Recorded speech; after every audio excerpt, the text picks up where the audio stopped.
Bismillahirrahmanirrahim. Assalamualaikum warahmatullahi wabarakatuh. Saya Muhammad Fauzan Ghazani, mahasiswa dari S2 Teknik Sipil, khusus RMI di Institut Teknologi Bandung, akan menjelaskan mengenai banjir di DKI Jakarta.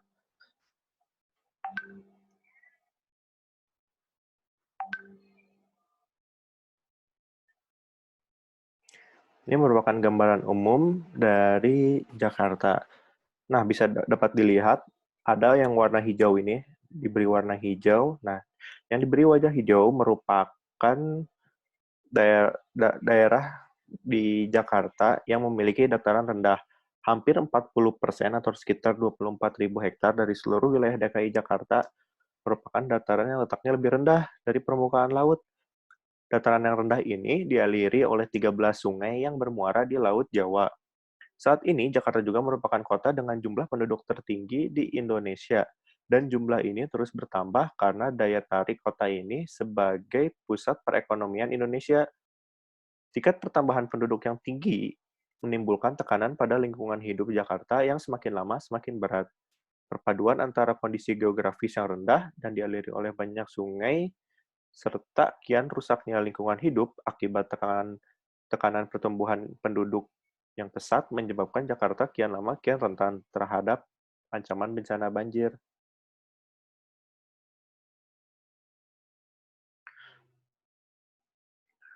Dapat dilihat, nah ini merupakan potongan utara sampai dengan selatan di kota Jakarta. Nah, ini merupakan daerah evaporasi. Nah, ini dari dataran yang sangat tinggi sekali, yaitu dari Bogor sampai Bogor ke Depok dapat dilihat. Nah, ini untuk di kawasan Jakarta Utara, bisa lihat betapa rendahnya ya.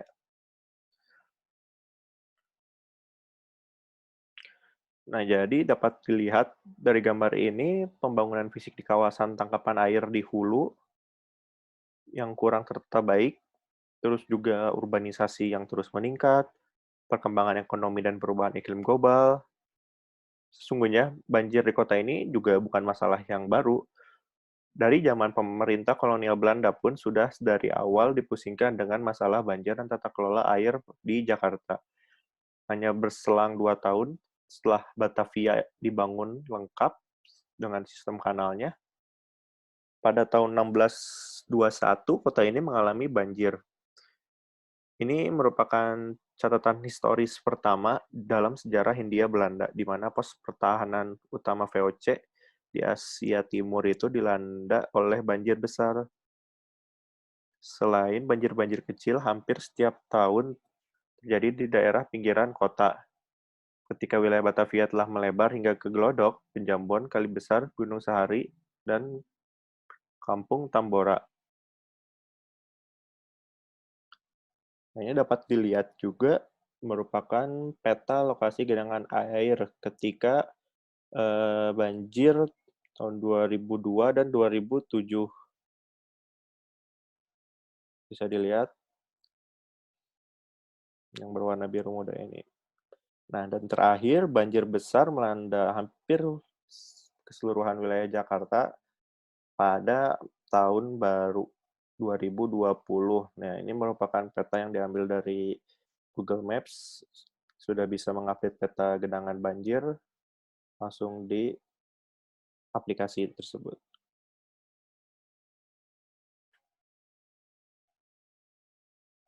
Lanjut ke analisis banjir.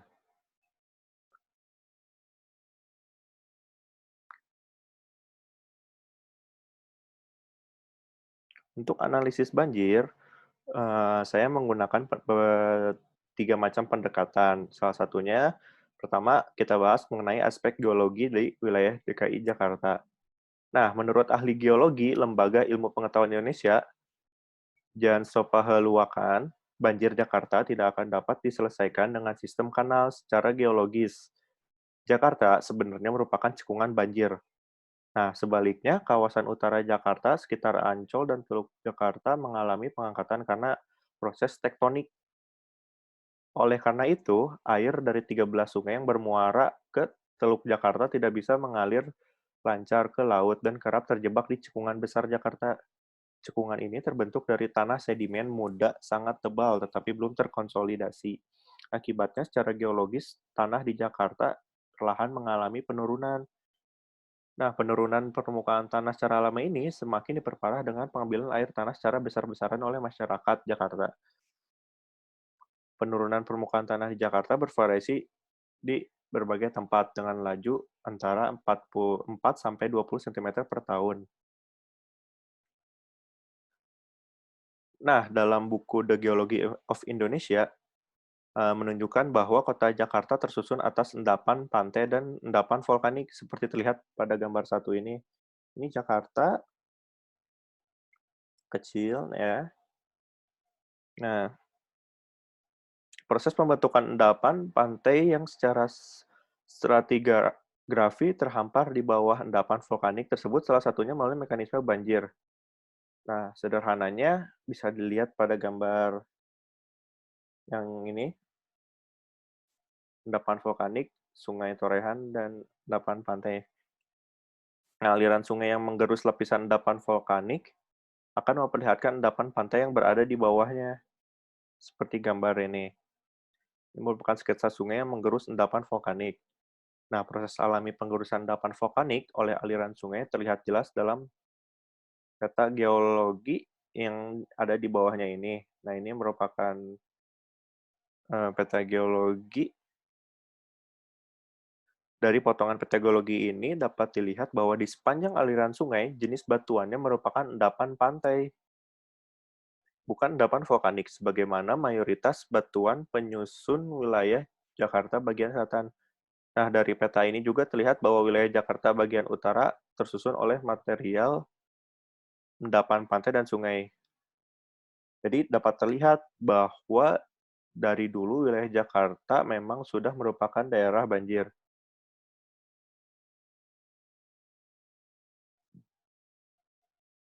Lalu kita akan menganalisis mengenai aspek geomorfologi di wilayah DKI Jakarta. Nah, selain secara geologi juga, secara geomorfologi, Jakarta juga merupakan daerah banjir atau floodplain. Dataran banjir ini merupakan daerah yang terbentuk akibat proses sedimentasi saat terjadi banjir. Dataran banjir pada umumnya berada di sekitar aliran sungai yang berkelok-kelok atau mindering, atau pada titik pertemuan anak sungai dengan aliran sungai utama seperti tergambar dalam gambar ini. Nah, ini dapat dilihat. Nah, dengan keberadaan 13 aliran sungai yang melintasi wilayah Jakarta, maka memang cukup banyak dataran banjir yang tersebar di wilayah Jakarta. Oleh karena itu, cukup bisa dimaklumi bahwa potensi banjir di wilayah DKI Jakarta memang sangat tinggi.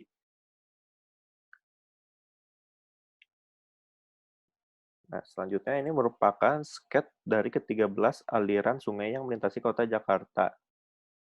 Dapat dilihat.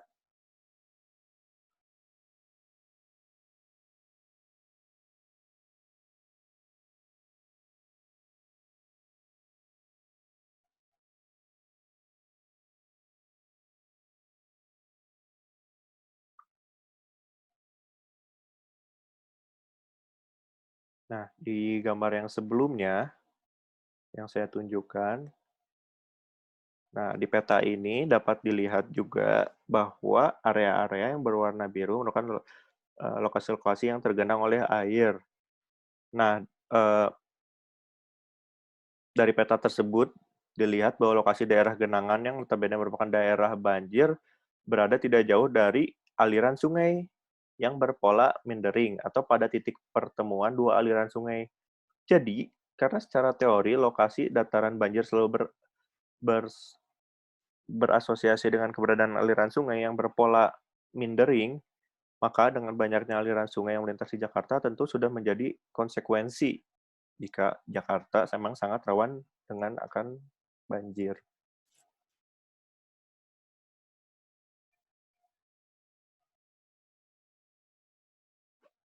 Lalu saya akan menjelaskan mengenai aspek morfometri sungai di wilayah DKI Jakarta. Nah, jadi dari ke-13 aliran sungai yang melintasi Jakarta, Sungai Ciliwung merupakan sungai yang paling besar kontribusinya terhadap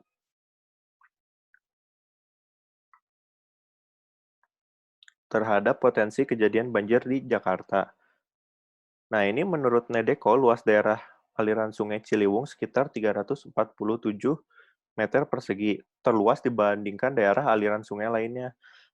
Panjang aliran Sungai Ciliwung mulai dari hulu di daerah Gunung Gede, Pangrango di Kabupaten Bogor, hingga daerah hilirnya yaitu di daerah Pluit di Jakarta Utara dengan panjang 117 km.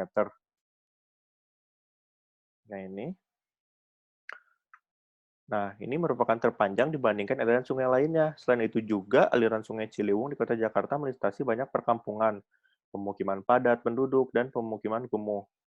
Aliran sungai ini pula yang aksesnya langsung menuju jantung kota Jakarta, di mana lokasi pusat pemerintahan berada, sehingga jika sungai ini meluap dan membanjiri Jakarta dalam waktu yang relatif lama, maka dampaknya dapat melumpuhkan segala aktivitas ekonomi, sosial, maupun aktivitas pemerintah yang terpusat di kota Jakarta. Nah, selain Sungai Ciliwung juga dapat dilihat ada Sungai Angke dan Sungai Pesanggerahan juga memberikan kontribusi yang cukup signifikan terhadap potensi banjir di Jakarta. Nah, daerah aliran Sungai Angke memiliki luas sekitar 263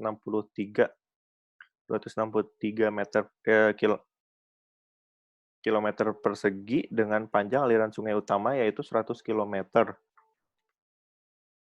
Nah, kalau Sungai Angke berhulu di daerah Semplak di daerah Kabupaten Bogor dan mengalir ke wilayah Tangerang Selatan, Kota Tangerang, Jakarta Barat, dan bermuara di Muara Angke, Jakarta Utara. Nah, kalau Sungai Pesanggerahan berhulu di daerah Tanah Sereal, Kabupaten Bogor, mengalir melalui Kota Depok, mengalir melalui Kota Depok. Nah, ini ke wilayah Jakarta Selatan, Kota Tangerang, wilayah Jakarta Barat, untuk kemudian bergabung ke aliran Sungai Angke dan juga bermuara di Muara Angke.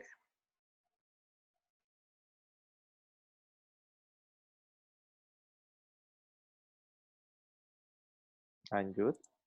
Jadi, pengendalian banjir Jakarta itu sudah diisyaratkan dari mulai tahun 1973.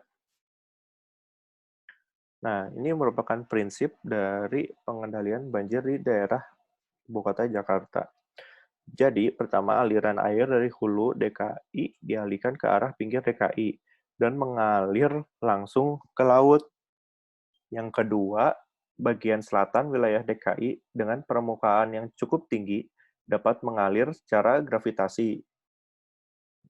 Nah, yang kalau misalnya yang ketiga, daerah rendah di bagian utara atau daerah pantura harus dengan menggunakan sistem polder, seperti tanggul, waduk, dan pompa.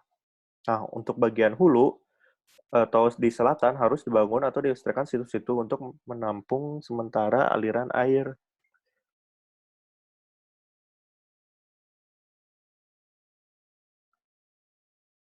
Jadi, pengendalian banjir di Jakarta merupakan salah satu prioritas penting bagi pemerintah Provinsi DKI Jakarta yang selalu dipantau setiap saat, terutama pada musim penghujan. Dalam menanggulangi banjir, pemerintah DKI Jakarta percaya bahwa upaya pengendalian hanya akan efektif bila dilaksanakan secara menyeluruh dari hulu ke hilir dengan melibatkan pemerintah pusat dan semua pemerintah daerah di sekitar Jakarta. Karena banjir dan perubahan iklim tidak mengenal batas-batas wilayah administrasi. Unsur-unsur alam ini jauh lebih berkuasa daripada wilayah administrasi yang diatur oleh manusia.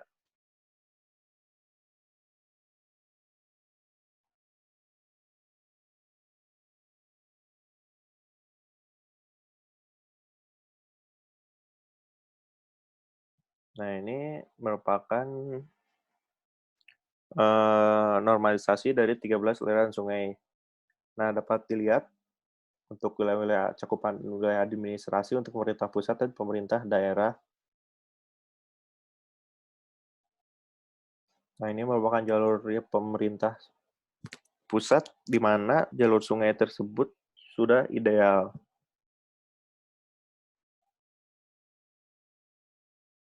Kebanyakan untuk jalur-jalur mayoritas yang oleh dikelola oleh pemerintah pusat sudah mayoritas ideal, sedangkan untuk saluran-saluran pemerintah daerah masih banyak yang belum ideal. Nah, ini merupakan kali angke sebelum normalisasi. Kondisinya seperti ini ya, banyak bangunan liar di sepadan sungai dan sampah-sampah di mana-mana. Nah, ini normalisasi kali angke ya, sudah agak membaik ya, cuman sampah masih terlihat.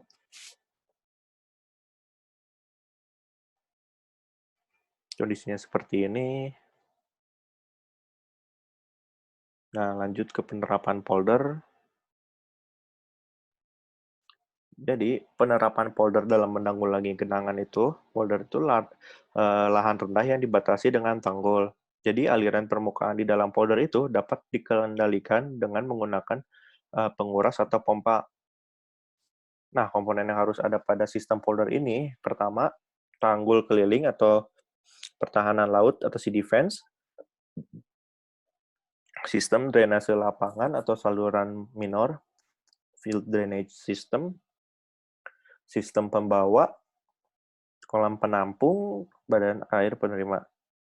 Nah, ini gambar sketsa tipikalnya. Nah, ini ya recipient water-nya. Nah, ini dibuat tanggul seperti ini.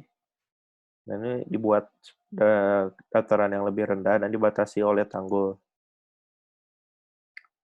Nah, jadi seperti ini gambarannya. Jadi kondisi sebelum dibangun, ini sungai.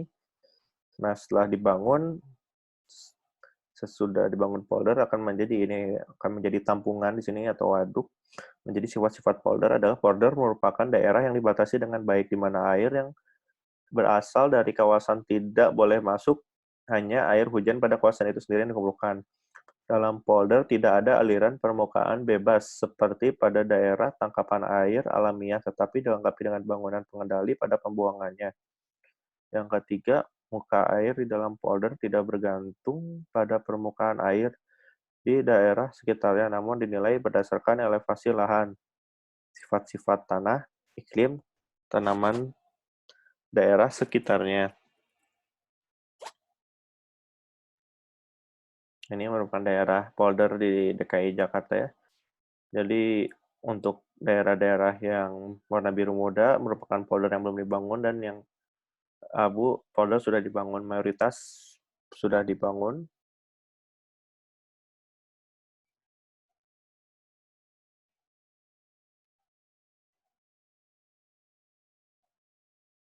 Nah, sekarang kita akan melihat eh, ke sebuah infrastruktur di Malaysia yang disebut dengan Smart Tunnel. Nah, jadi dulu khususnya di Kuala Lumpur, permasalahan tuh klasik sama seperti kota-kota besar lainnya, yaitu banjir dan macet. Di mana infrastruktur jalan di situ merupakan urat nadi dari perekonomian. Lalu teknologi yang semakin canggih dan master plan jangka panjang membuat hal-hal tersebut harus segera eh,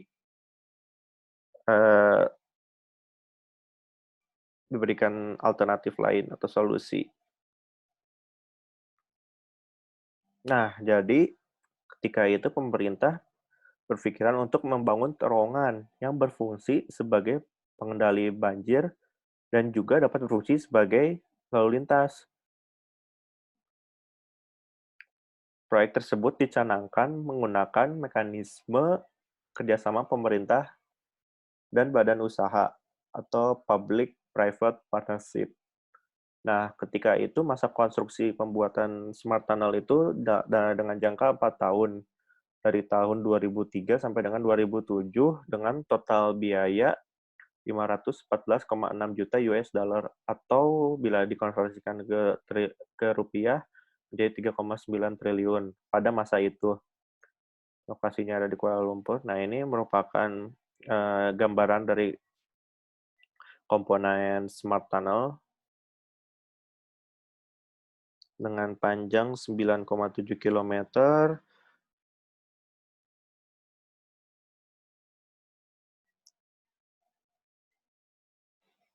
Nah, jadi ada beberapa kebijakan pemerintah.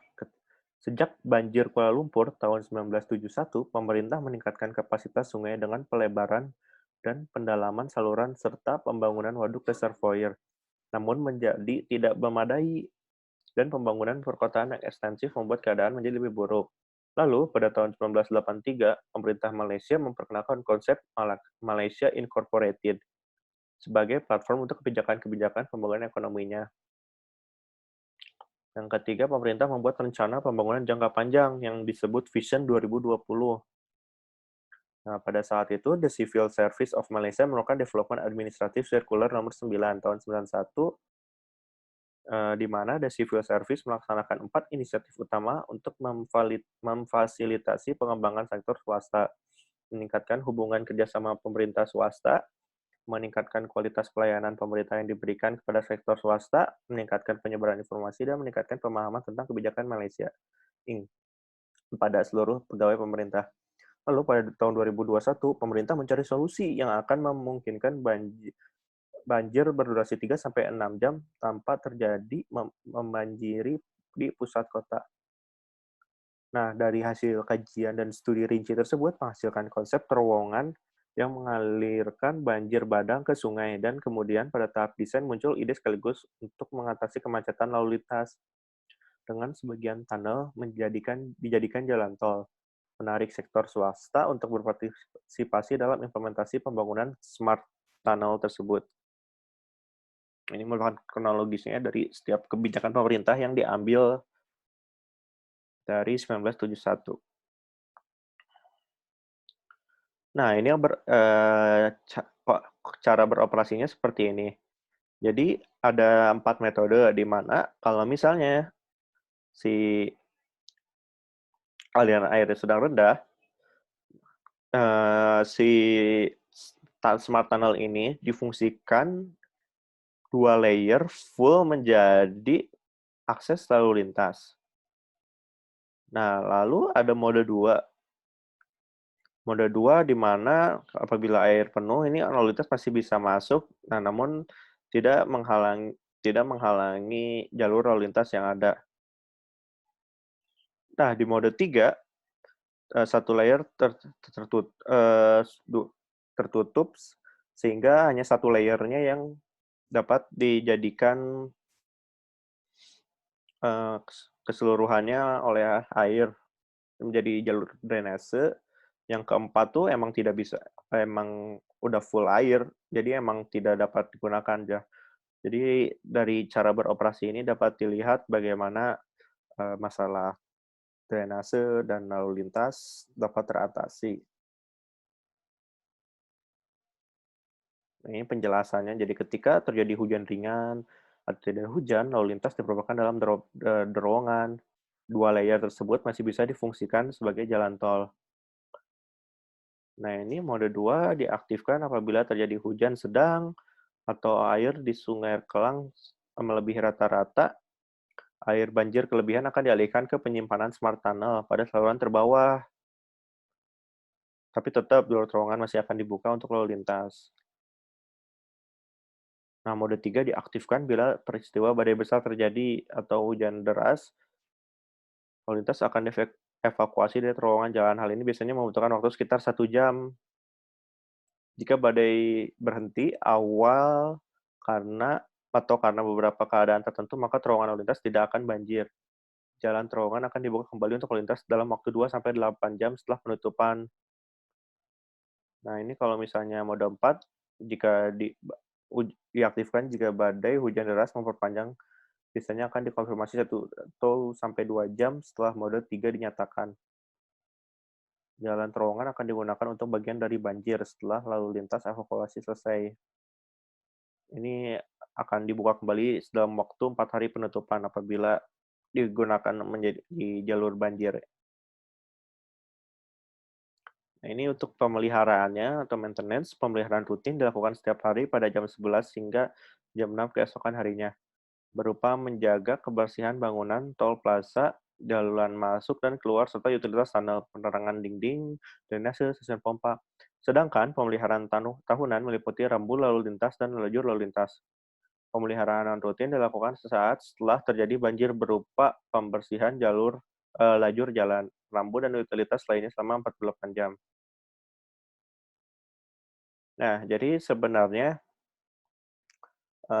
dari stakeholder, jadi pemerintah tidak dapat bergerak sendiri maupun juga masyarakat. Nah, harus adanya hubungan timbal balik antara masyarakat dan pemerintah, tidak tidak harus menjadi saling menunggu. Pemerintah sebagai regulator, meskipun yang sebagai penyedia infrastruktur, namun bukan berarti bahwa pemerintah menanggung tanggung jawab yang paling besar di sini. Masyarakat juga sangat berarti, malah kalau misalnya tidak ada peran masyarakat, percuma apa yang dijalankan pemerintah tidak dapat sepenuhnya berjalan efektif. Jadi, peran masyarakat dari berbagai macam golongan juga sangat berperan penting untuk khususnya di kuliah ini infrastruktur air yang sangat berhubungan langsung dengan alam. Nah, jadi di sini saya menganalisis kebijakan mengenai, mmm, pengendalian-pengendalian manajemen bencana dan tata ruang air.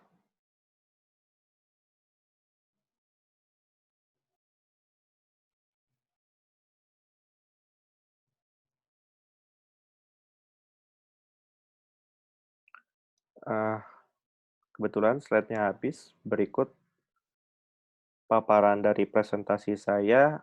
Maaf apabila banyak kurangnya, karena memang masih belum sempurna. Sekian dan terima kasih.